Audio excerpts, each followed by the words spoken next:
Welcome to the College of Wealth podcast, the ultimate financial guide to help you understand your financial stresses and how you can build from it. Your lessons won't be in class, and your projects can either save you or earn you money. We host episodes 2 times a week on Tuesdays and Thursdays to help you reach your financial freedom. Now let's get started with your hosts, Owen, Paradis, and William Goulet.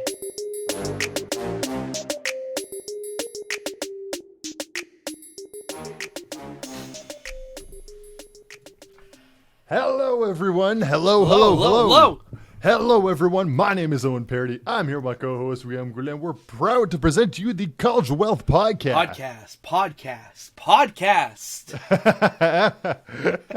So much for all echo, hail, baby! All hail, baby Jesus! Yeah, it's no longer an echo. I just sort of gave up on it. Now I'm just putting an accent to it. No, I know. I'm just making a bit of a joke there. But in all comedy aside here, this is a financial podcast that teaches you the latest and greatest information about money, because at the end of the day, this is a crazy money-making world. It sure is a crazy money-making world. But sometimes when the market's not performing, it's the opposite. But you know what? Someone at the end of the day is making money somewhere. So it's true. Crazy and money-making. That's a spot-on assessment.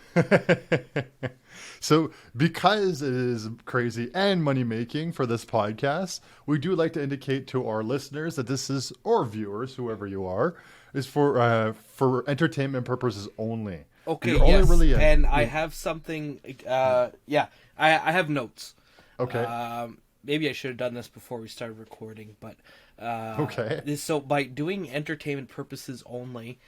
I know that it reduces the value of the information that we provide.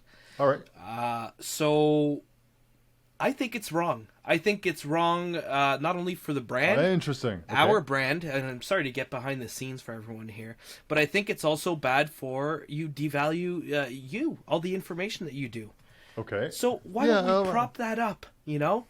I'm thinking we come up with an intro that has information and the entertainment part of it. I'm thinking, let me know what you think, infotainment.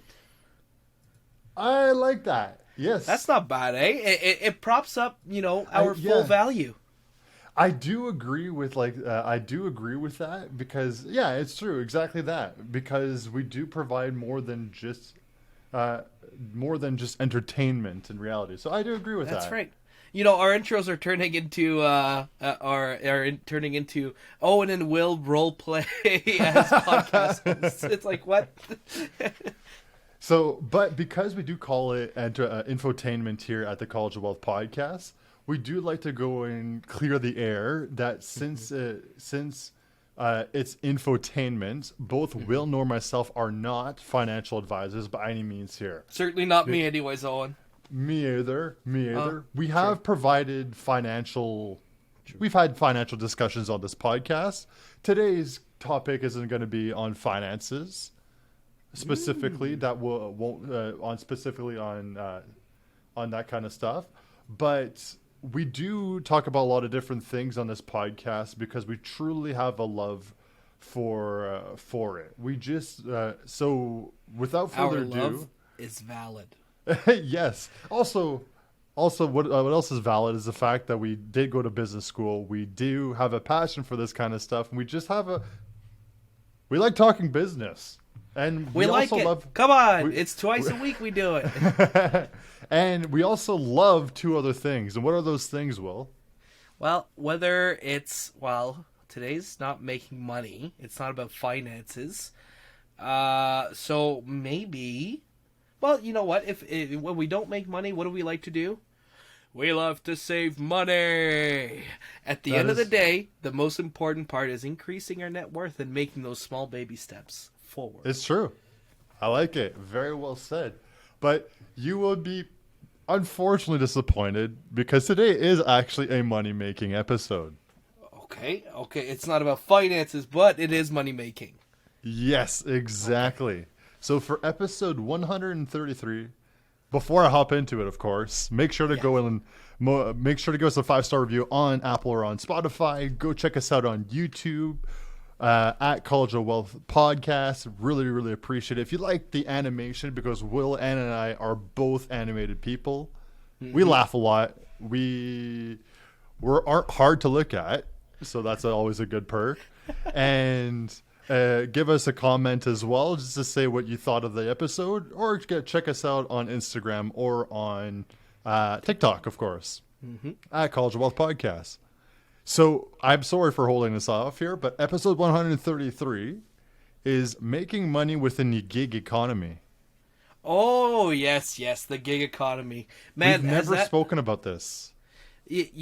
Honestly, it's such a huge portion of making money nowadays. 10 years ago, maybe you could pick up being a taxi driver. And I guess that was pretty much it. That's what I can think of. That was mainstream anyhow. Yeah, I guess you could say that's true. I could agree with that for sure. And the way we're going to be discussing this is obviously our stats to begin with at the start here. Of course. We're going to talk about the pros and cons of working in the industry, in the gig economy.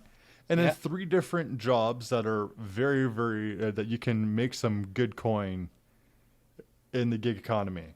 Give me that good coin. What can I say? Of course. So with that being said, we got to go and jump into our stats. Stat number 1. How many Americans have admitted to freelancing? How many Americans have admitted to freelancing? I'm guessing it's gone up. You could say percentage or amount if you want. Definitely going percentage. That seems easy. It's 1 to 100. It's a lot easier than that's a good point. 1 to 300 million. Okay, let's go for a slick 20% of adults. 36%. Aye, over a third. 36% of Americans have admitted to tinkering with freelance work. 59 million Americans freelance. This is according to Upwork. That is crazy. I guess it also includes nowadays things like website reviews, user testing, things like that. Interesting. Exactly. Now, our second statistic is also as mind-boggling, and that is what percentage of the gig economy, the gross volume, comes from the United States? Oh, I bet you it used to be bigger because of Silicon Valley, but now it's shrunk down to still big proportionally, but 18%. 44%. Whoa! Yes. Holy crap. So 44%. That's huge still. Yeah, it is a very, very large amount. So the United States of America is very proud of the gig economy, as much as they like to go and the articles like to demonize it or whatever. Oh, yeah, working from home is not good and it's hard on your mental health. Nothing against mental health, by the way. But gig economy is here to stay at this point. Knock on wood here. I also love mental health, Owen. I have nothing against mental health either. Just covering my grounds here. But I get that was according to MasterCard. Very nice. Our third stat, or final stat, I should say, is on the industry. This is actually a study that was done by the UK. And what industries in the gig economy saw rapid growth in the last 5 years? I should say the last 10 years. Food delivery. It's got to be food delivery. So I'll say delivery driving. Okay, sure. Yeah. So delivery driving has actually gone up 350%. Wow. Holy moly. People like their takeout. Yeah, well, it's gone up. I remember just, one of my first years of university, we were talking with a common friend of ours, and he said, it's happened now where takeout has a bigger budget than groceries in the average family. I could believe that. That's crazy. You've never seen that before. Oh, no. Think of your grandparents. At least for my grandparents, it was a very rare occasion. You go once a month, maybe. Okay. I have to ask. Because we both have French families here. Yeah. Chinese. What about Chinese? That is my family's treat, is Chinese food. Oh, really? My grandparents, and I've learned that it's actually a French thing. Really? Yes. Our family was never exposed to Chinese at all. I think our treats were probably, I'd say, going to pizza. You grab a pizza. Okay. That's what it was a treat, back in the day anyway. Oh, for sure. Way back when back in the 17th century. Yeah, no, but my grandparents, I don't know about you, but it was always meat and potatoes, classic, and carrots. Yes. Classic desserts, homemade, everything homemade. Of course, yes. Man, what a huge change ever since then, eh? It's true. Our the second most common thing was actually for the gig economy was running errands at 200% Okay. growth. Interesting. That would make sense, like Instacart, things like that, delivering food as well. And then Yeah. household services grew 166%.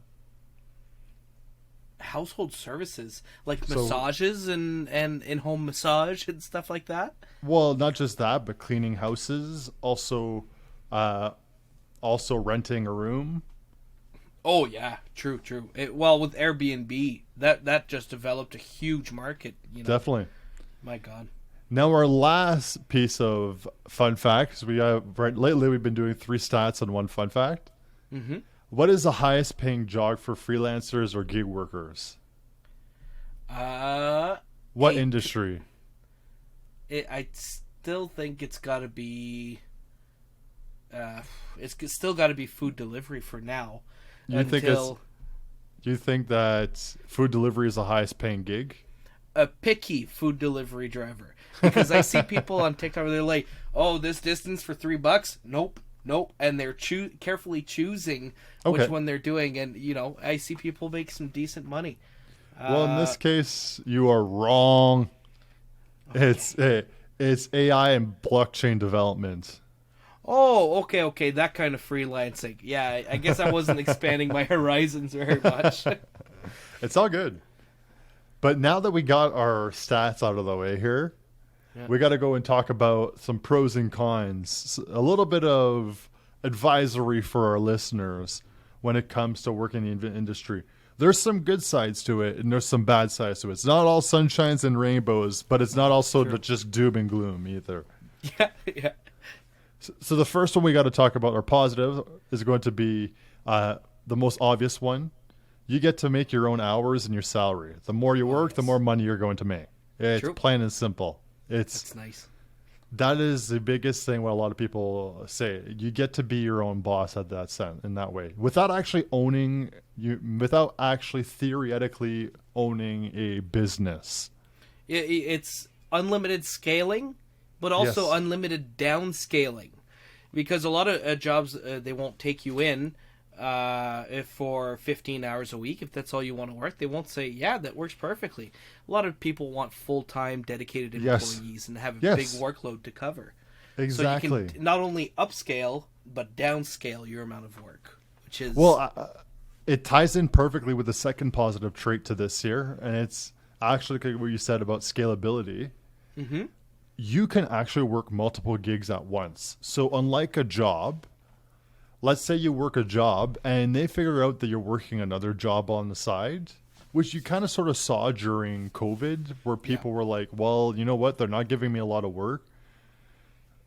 I decided to take on another job. And they're like, hey, you can't do that. You're fired. Which, what do you think about that, Owen? I don't know what to think. I think, I think it's dirty in a way. Yeah, I'm torn. I think it's dirty not to tell. But at the same time, if someone could make it happen and they're attending everything that's necessary, who cares? Well, if you're working your regular hours and you're doing it, and that's exactly what was happening within people working at home. Mm-hmm. Like working at the office, so many people pretend to be working. I think it's like on an average workday, people work 4 hours a day, 4 to 8 hours.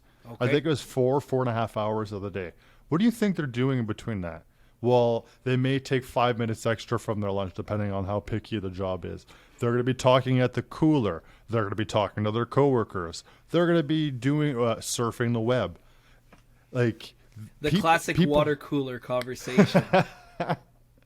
Hey, we had a water cooler at my last job, and we always hung around it. It's true. It's true what they say, you know. But honestly, the water cooler was at the front desk too, so we hung out at the front desk. But in reality, though, that's what it was like, though, and a lot of people would. So now, instead of having like employers are complaining about that, saying, "Well, they're not working." Well, yeah, they are. But if they are working to production, they were going to be working 4 hours a day, not your full 8 hours, and watching them like a hawk the entire time. Mm-hmm. And let's not forget that the people who might get two jobs might be people who are very competent and are able to do their work quickly. You know, if someone's able to do the work twice as fast, are you paying them twice for twice the work? You know. It's an important question. Well, that's exactly it. So as a gig worker, you're able to go and do that without any problems whatsoever. So you can work 3, 4, 5 clients depending on how time efficient you are. Mm-hmm. And that's the beauty of it. The scalability is endless. And if you want to go and say, like, you know what, I have too much on my plate, but I still want to grow. Hire another VA to under your belt. Virtual assistant. I'm just saying under virtual assistant here, but hire someone else alongside with you and work as a team. Yeah. And you take a cut or something like that. Say like, hey, we charge $20 an hour, $30 an hour. You take $5, and then I'm saying that's a business move at that point. Yeah. But you can create your own team for different things as well. You absolutely can. And, you know, if you are finding some success doing that, no reason that you can't start building your own little side business. No, like, exactly. Hey, that, yes. You know? Well, now that we're talking only about the positive sides of this here, but there are some downsides of gig work. Yeah. The first one I have to talk about is the fact that it is not how can I say, it's not safe. It's not a safe bet. Compared to if you had a permanent job, there's no benefits, there's no pension help or anything like that. There's no matching contributions of any kind. Mm-hmm. You are plowing your own way here. Yeah. And it's really important to have all your ducks in a row when you're doing this kind of work. And you may just be one report away from it saying, all right, we're not going to take you anymore as a driver or as, you know, whatever service you're doing. Termination can be instant. Yes, exactly. Versus there's nothing holding them back. There's no 3-strike, human rights, labor laws. You know, you're a contractor. You're not an employee, a team member. Exactly. So that is a bit of a risk that you end up taking. Mm-hmm. And the other negative component to this is also that depending on the type of gig work that you decide to do, it's not instantaneous. And what I mean by that is you need to build a reputation first. So you need to build your rapport. True. You need to get the reviews. You need to get what makes you stand out. You need to have a portfolio. You need to all these different things that you need to have onto account prior to getting that first deal. Yeah, well, let's say I think it was for Uber driving. If you accept whatever they give you over and over, then all of a sudden you're a top contributor, and you have a glowing, thing around your name. Yeah. But if you start refusing them, then you're not a top contributor. So it's always this thing you got to balance. You're right. It's a balance. You got to earn your way. Exactly. So it's not all good, but it's not all bad being a gig worker. There's lots of things to consider, but we're going to add other components to this later on to maybe entice it or stray you away from it. Yes. Yeah. So the first gig I find that's extremely interesting for everyone, and I kind of slipped up on it, throughout the way was becoming a virtual assistant. Yes. So tell me a bit more about what a virtual assistant might do. So a virtual assistant will basically do what you want them to do, so long as it falls within the company's guidelines, of course. Yeah. But so like answering emails, you have many emails, you have 100 emails a day. Well, guess what? They can go, and that could be their only job for the day. Just answering emails, just where to forward the information. If you want them to go and answer customer calls, they can go and do that if that's something that's within their scope. If you want, it's a lot of it falls within administrative work. Sure. Because it's stuff that doesn't necessarily have to go within your need. You don't have to be doing it physically in place. Yes. Again, that's that whole scalability aspect, right? Yes, exactly. And the cool thing of it, because it doesn't have to be done in place, there's very little training that's needed to become a virtual assistant. Okay. And if there is specialty that needs to be done, like a specialization, a lot of times companies will train you to do it. Okay. Well, when I say training, I mean they'll give you a rundown of how things work at that company. Okay. So, if you're a virtual assistant, you might work for a virtual assistant firm that understands the standard practices of different companies. Well, that's an opportunity. You can do that, or you can become your own virtual assistant as well. Okay. Okay. You can work for a firm for sure, but you can become your own virtual assistant. Okay. And then whoever hires you has a responsibility to share some of the practices of the task at hand and the company you work for, things like that. Well, yeah, because in reality, you're not just going to show up there and know exactly what they're going to be doing. Yeah. Like, that makes no sense. Like, I don't care how qualified you are, but you just walk into a new company. You don't know the type of tone they want. You don't know how things are being done. You don't know if they use Chicago MLA or just regular MLA, you know? Yeah, exactly.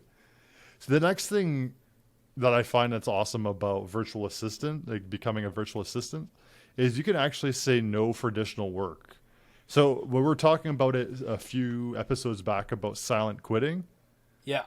Well, you don't have to silent quit as a virtual assistant. If they're there and they go and say, well, hey, we're going to pay you $15 an hour. And then 2 weeks later, they start piling you on additional work outside of your scope. You're able to go and say, that is out of my scope. And if you want to, we can go and renegotiate the salary. And you could do that kind of stuff. Yes. They can't just say, and other tasks. Yeah, no. Like most work contracts do. Yeah, exactly. Just to be as ambiguous as possible.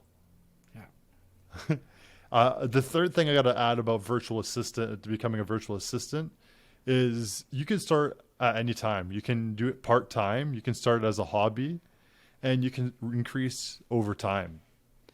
True. You don't have to dedicate fully. You don't have to quit to try it out. That's how VAs start. A lot of them start as part-time. They do maybe 10 hours a week. They do it maybe in the evenings or on their lunch. And at that point, they're able to go and slowly scale up to the point that now maybe they have a second client or a third client. Now, before you know it, they're making $30, $40 an hour working. Again, you have to be very time efficient, and you also have to be very organized, because the last thing you want to do is send private information to another client. That'd be very funny. You go, you're the virtual assistant for a restaurant manager, and you say, "Sure thing, 1,000 tons of aluminum coming your way." It's like, I don't need that much foil.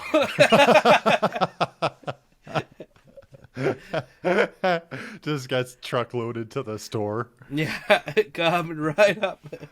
Are you gonna have the garage door open, and it's one of those trendy restaurants that open the garage? Yeah, exactly. Yeah, I'll open it, I guess.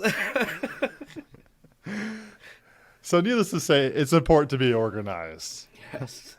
And because of that, and it brings us to our last point of this segment, is, and we've said it many times as the most obvious thing, because you have multiple, because you're starting, you can start, because you can start small, you could just nitpick as much as you want.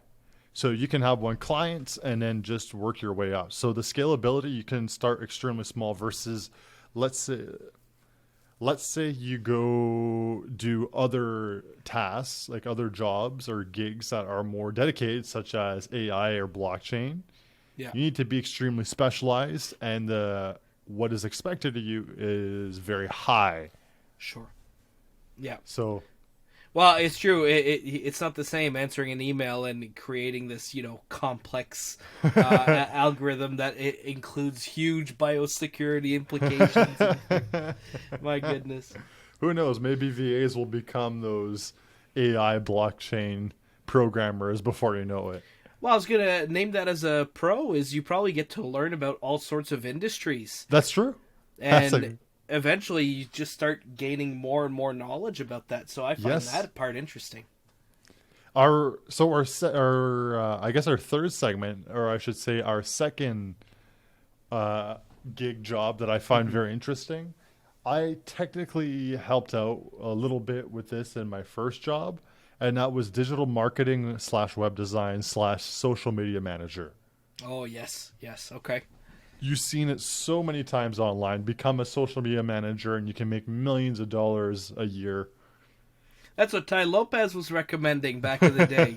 He's like, oh yeah, ask a company if they'd pay $1,000 a month, and so on and so forth.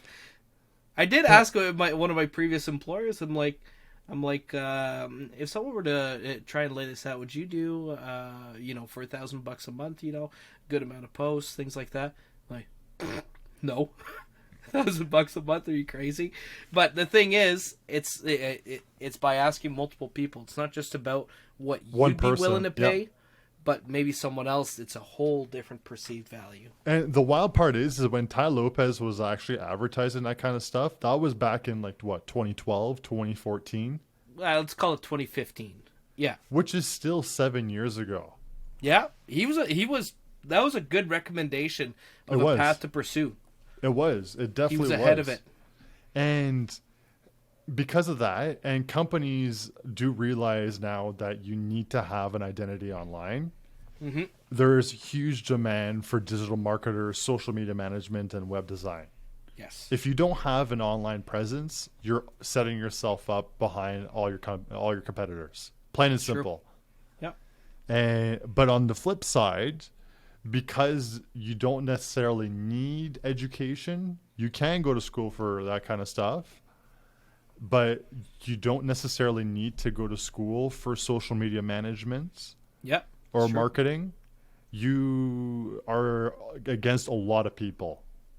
One of the most interesting things that I've seen was someone was asking Gary Vee, saying, do I need to go to school to do this? And his answer was super sharp. He said, do you think you need to go to school? If you think you need to go to school to do it, then you do. And you need that structure in your life. If you think you can just Google everything, and you're like, I can just Google everything, why would I do that? Then you can just Google everything and do it. Yeah. So sometimes now that's what schools are offering is structure versus. It's true. The structure is exactly that, where people just need that flow in their life, and that's totally normal, and that's fine. There's nothing wrong with that. That's what I like about him. He doesn't diss schooling. Yeah. There's certain value for certain types of people. Yes. And same thing for if someone wants to be a social media manager or a digital content creator for a company. Yeah. You probably can go formally to school for it, or you can learn it and have your portfolio speak for itself. Exactly. And the coolest thing of what you're saying kind of ties into our second point of this segment.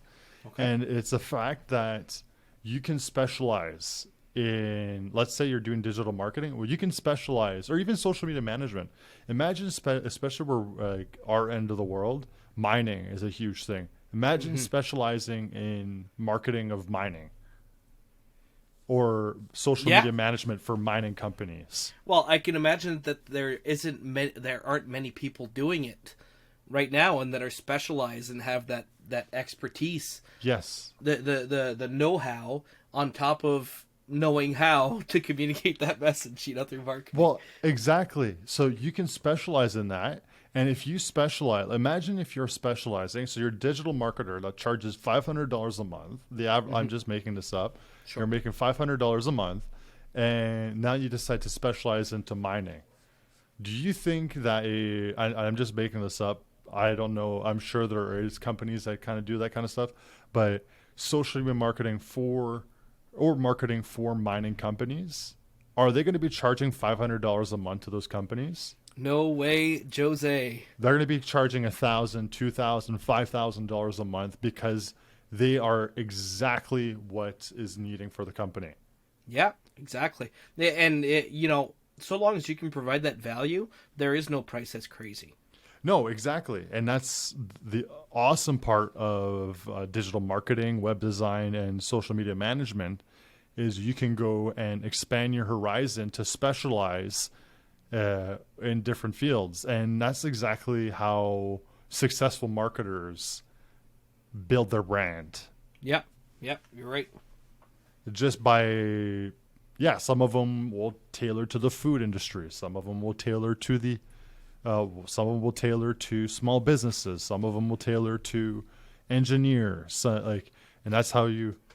And you can actually go from where you are. You can keep on going and keep progressing through different industries. Just because you specialize doesn't mean you can't re-specialize into something else. Not at all. Not at all. Which you could definitely do that. Brings me to the quote of the day.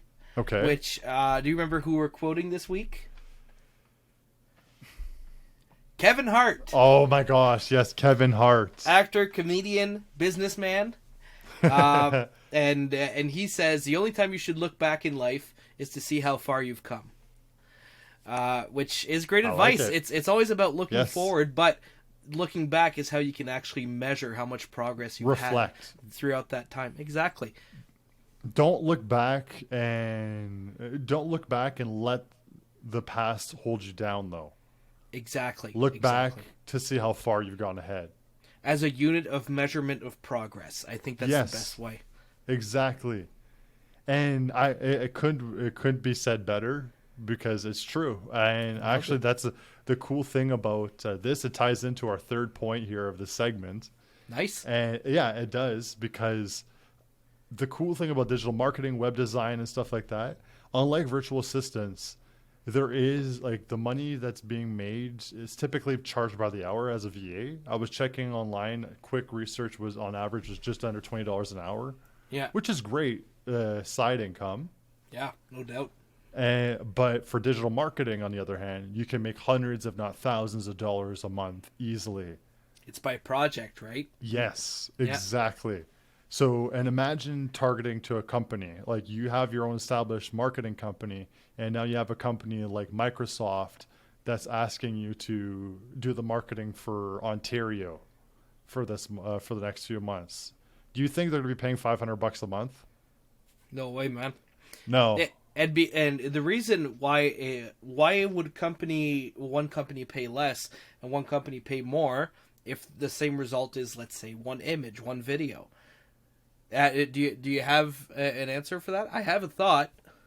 Well, a lot of it has to be reach and scalability for the product itself. So if you have a large company, you got to go and optimize it. If you can get 1% sale or 1% growth for a company like Microsoft, that's amazing. Yeah. Well, that's the huge part. It's going to reach so many eyes that it has to be effective for that many eyes. So there's an assumption of specialization that needs to to be taken in place. Yes, exactly, and it actually ties into our last part here. Although we did say that you can niche down to a specific brand, or not just brand, but a demographic, you could also expand on what you offer with social media marketing and with digital marketing, web design. You can offer so much more because it's so broad. So by offering more, what do you mean? Like extra services? Yeah, so like video editing, you can go and do graphic design, you can go and do you could be the ones designing all the media itself. You can start small and say you're providing all the information. We'll just do the caption and the engagement. Create PowerPoints for executive meetings or shareholder meetings even. You know, if you're able to start making your name, then all of a sudden you get to say, well, why don't I take a look at that and spice up your AGA, you know, something like that. Yeah, exactly. And so it's an awesome opportunity to go and grow your portfolio and make way more money than you possibly can beforehand. Yeah. So the last thing, and this is our last segment here, this one is going to throw you completely off. Food delivery. No. Okay, I'm thrown off already. So this is whiteboard animation or video animation creators. Okay. Tell me more. So I'm sure you've seen these videos online beforehand of people, it's a hand drawing a person or something like that, and there's a storyteller in the background. Or or maybe just an animation. I showed you some of the videos that I had with animations with people walking down, and it gives a bit of a story. Yes. Well, those are gig jobs. Okay. And the cool thing of it is a lot of them are software based. Oh, okay. See, it's so easy to think. For a long time, I was thinking it's got to be like someone actually doing that, right? Someone actually drawing this stuff. That's so crazy. That's so cool. Yeah, no. It's actually someone who like it's a software. Someone obviously does the storytelling, and someone will get the animation going, but they're not the ones who actually design the animation itself. Mm-hmm. And it's pretty easy to find these softwares online. I literally have a tab open with 15 of the best animation softwares available, like storytelling animation softwares available. Really? Like I said, the biggest thing is not to become an animator, it's to become a storyteller. That's the priority of becoming one of those whiteboard animators. Interesting. So, right, because it's not just that a company would say, here's my story and I want it animated. A lot of times we're looking to create a story that tells X, Y, Z criteria, and then you actually come up with a story on top of the animation on top of it, right? That could be a service. You could, definitely. 100%. You might start with let's say just a visual, and then like you said, you can expand it a little bit further, and you say, we have voice actors, we have this, we have that. Why don't you let us start, getting into the creative process with you guys, and maybe even make a better product that a proposal. So the cool thing about this kind of stuff is the fact that these gig workers or these animators have the opportunity to go and design it. Like, they're not the animators themselves, but like I said, they give a visual to the storytelling. So you said it perfectly, though, in regards to the fact that you are going to be the one who will give the animation, but you can pay an extra fee for doing the storytelling itself, like for the script itself or whatnot. You can give like very broad information, and they can go and provide it, but it comes at a premium at that point. Yeah. Well, that's what's nice is what will make someone more valuable is if they're able to start doing the whole package. Yes. And we could probably make a whole episode on how to try and pitch different packages. Anyways. Literally, yes. But huge opportunity. I really like those. The downside of this type of work is that it's very gig based, so you're doing things like Fiverr or platforms that are more reliant on specific gigs or tasks. Mm-hmm. Nothing like Upwork, or maybe Upwork, but more or less it's more individual gigs. Yeah. And it's a one-time transaction versus digital marketing or virtual assistant where it's recurring month over month. Yeah, true. One of them, you're really getting into a partnership. Yes, exactly. Partnership, yeah. However, when you're doing these types of gigs, they're not charging $5 or $10. They're charging hundreds of dollars. Those are better numbers, man. I had sent you a video recently where it was someone that was saying, one of the biggest mistakes is that you go according to a price that you'd be willing to pay and not, what someone else might be willing to pay. Yes. And I always thought that was it's so true, because I'm cheap, and I see someone go with this price and I go, whoa, but all of a sudden everyone's buying it. I'm like, okay, maybe there's a perception issue here, Yes. So long as you can justify that value, Microsoft is signing $1 million deals. There's a reason. There's value attached to it, Yes. It's an awesome way of saying it, because it's true. And for these people, they're charging hundreds of dollars, but they're providing the animation, the storytelling. If I was just there and imagine if I'm pitching an audio experience. Mm-hmm. Actually, here's the best way to do it. Imagine Mr. Beast. You know how he does his marketing? Yeah. Imagine him doing that in audio format. Okay. It would be very dull and boring. Yeah. It'd be but because he has a component that ties to the marketing that he does, it makes it that much more appealing, and people are more interested in what he does or what he's trying to sell. And because it's not pre-recorded, he actually tends to record his brand deals right in the middle of the activity, of the relevant activity.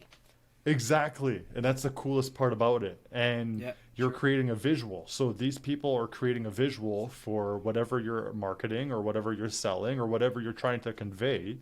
Mm-hmm. And although they're paying hundreds, it can actually convert to thousands or even tens of thousands of dollars depending on the animation.